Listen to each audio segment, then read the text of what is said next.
नमस्कार, मैं हूं आपका दोस्त अतुल सिंघल। स्वागत है आपका हमारे खास और दैनिक कार्यक्रम नमो इम्पैक्ट में। दोस्तों, संसद पर हमले को 22 साल हो गए और 22 साल की जो बरसी थी उसी दिन एक बार फिर संसद की सुरक्षा में सेंध लगी है। कुछ लोग जो ऊपर दर्शक दीर्घा थे उससे अंदर कूद गए जहां पर हाउस चल रहा था और ये एक बड़ा प्रश्न चिन्ह खड़ा हो गया है सुरक्षा व्यवस्था को लेकर। हमारे साथ हैं डॉक्टर नंदकिशोर गर्ग। गर्ग साहब, जो आतंकवादी पुन्नू है कनाडा में, उसने ये धमकी दी थी कि 13 दिसंबर को वो संसद पर कुछ ना कुछ अटैक करेगा और ये घटना हो गई। किस प्रकार से आप देखते हैं और क्या ये माना जाए कि जो सुरक्षा एजेंसियां हैं वो कहीं ना कहीं उनसे चूक हुई है? पहले तो ये देखो कि देश के अंदर माहौल बनाने की कोशिश क्या है। बेंगलोर में एक ही दिन में कितने स्कूलों के अंदर उड़ाने की धमकी आई? 40 थे, 52 स्कूलों में, 52 रेपुटेड बेंगलोर शहर में बम से उड़ाने का सबको समय दे दिया। अनार्चिस्ट जो लोग हैं ना, जैसे हमारे केजरीवाल घोषित रूप से अराजकतावादी है, तो आज की तारीख में इस देश में अराजकतावादी शक्तियां संख्या में बेशक कम हैं, ऑर्गेनाइज्ड हैं। जितने लेफ्टिस्ट हैं, जितने इस देश के अंदर रेड कॉरिडोर बनाने वाले थे पशुपतिनाथ से लेके तिरुपति तक, ठीक है भी, वो ख़त्म तो नहीं हुए हैं, परंतु वो स्कैटर्ड हो गए हैं। उसके बावजूद आज जो मीडिया है, इसके माध्यम से जो नए डिवाइस है, उससे सारे आपस में बातचीत करना या एक दूसरे की विचारधारा से उकसाना, वो बहुत बड़ा एक फैक्टर बन गया कि आज ये जो सारा कुछ इलेक्ट्रॉनिक इस पे आ गया है। तो मैं समझता हूँ ये सारी एक अराजकता पैदा करने की एक कोशिश थी। क्यों इतनी बड़ी जीत के बाद मोदी जी को कैसे काबू करें। तो मैं इसको सेंध भी नहीं मानता सुरक्षा में कोई, परंतु मीडिया ने कुछ शब्द ऐसे हैं जो उनको पकड़ लेते हैं। एक आदमी जूते उतार के भी जाने देना और शुरू हो जाएगा। जूते के अंदर एक स्प्रे लेके गए, अलग अलग जगह से आए।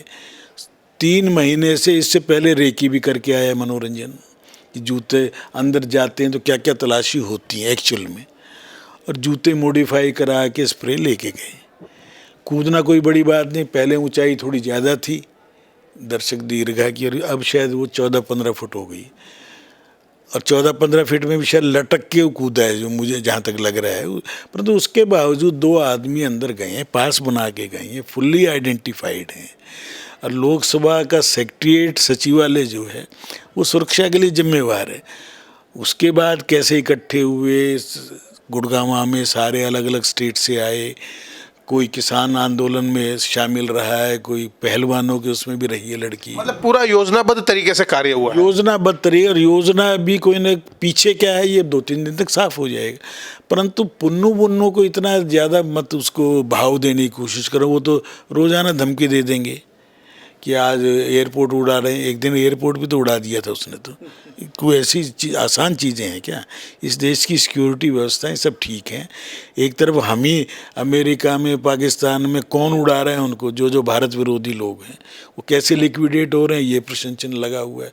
दूसरी तरफ हम अपनी ही बेइज्जती करने के लिए कुछ लोग, अपने सिरफरे लोग, अब जो नॉर्मल एक रिक्शा चलाने वाला लड़का या कोई छोटा मोटी ट्यूशन पढ़ाने वाला आदमी, अलग अलग, कोई बंगाल से है, कोई बिहार से है, कोई कर्नाटक से है, कोई हरियाणा से है, कैसे चंडीगढ़ इकट्ठे हो रहे हैं, कहाँ मैसूर में भी हो रहे हैं। तो कोई ना कोई पीछे वही आंदोलनकारी लोग हैं जो आंदोलन जीवी हैं।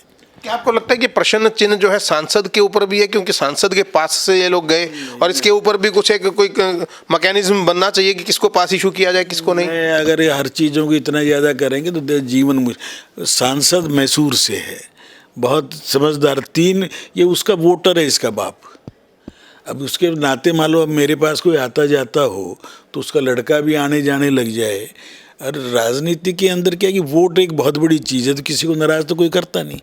फुल्ली आइडेंटिफाइड है ना, सांसद की क्या कसूर है, उसका पूरे कार्ड हैं, पूरी व्यवस्था है, पार्लियामेंट सेक्रेटरीट देखता है उसका आइडेंटिटी कार्ड, ये वो।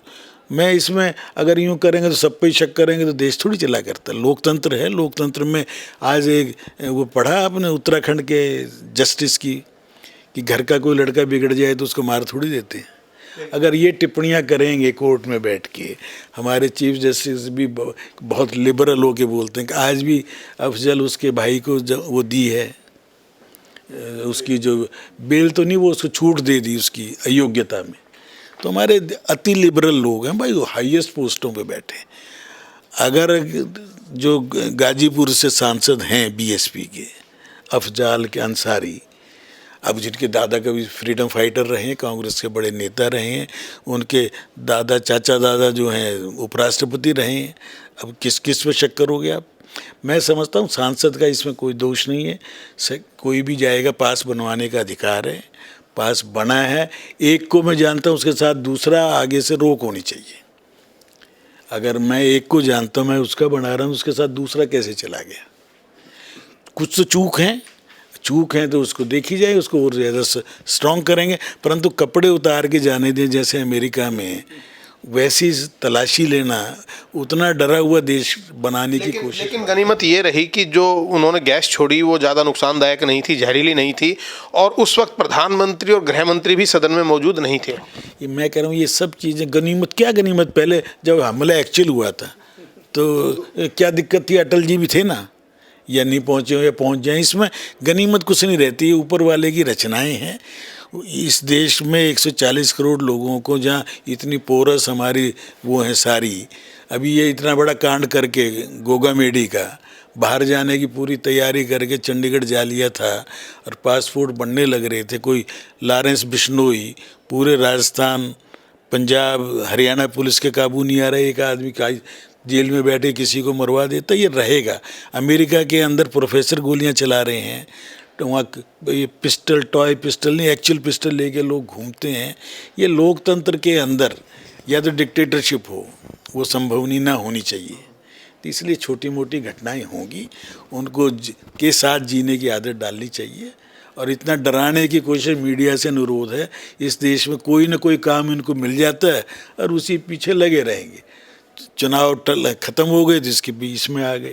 ठीक है। इसलिए ये हर चीज़ का जो पूरा वो मजाक सा बनने लग गया ना इस देश में, ये अति है। ठीक है, बहुत बहुत धन्यवाद हमसे बात करने के लिए। डॉक्टर नंदकिशोर गर्ग का ये कहना है कि जो संसद में अभी घटना हुई है 2 दिन पहले, उसको बहुत ज़्यादा तूल देने की आवश्यकता नहीं है।